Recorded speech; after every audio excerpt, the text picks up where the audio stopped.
In this video, I'm going to teach you how to disable OneDrive integration on Windows 11. If you find this video useful, be sure to like and subscribe, and let's get right into it. First, you need to open the Task Manager. To do this, simply right-click on your taskbar, and from the context menu that appears, click on Task Manager. Alternatively, you can also open it by pressing Ctrl plus Shift plus ESC on your keyboard. This method is a quick and simple way to bring up Task Manager right away. With Task Manager open, you'll see a tab called Startup. Go ahead and click on this tab. The Startup tab is especially useful because it displays all the programs that are set to launch automatically when your computer starts.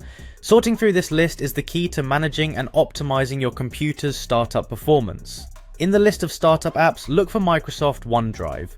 The list typically includes a range of applications, but you can usually find OneDrive under the O section since it's listed alphabetically. If you have many applications, this search feature should help you locate it quickly to save time. Once you've found Microsoft OneDrive in this list, the next step is to disable it. Just right-click on Microsoft OneDrive and then select Disable from the drop-down menu. Disabling OneDrive here means it won't automatically run when your system starts, reducing the load on your system and potentially speeding up your startup time.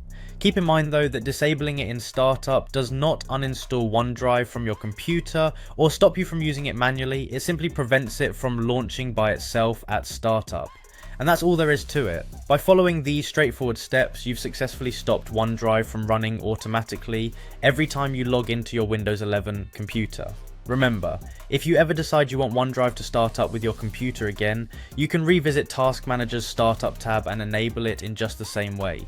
I hope this guide has been helpful to you in managing your application startup preferences. Taking control over which applications can start when you boot up can significantly affect your system's performance, so congrats on taking that step. Until next time, have a great day adjusting and optimizing your Windows 11 experience.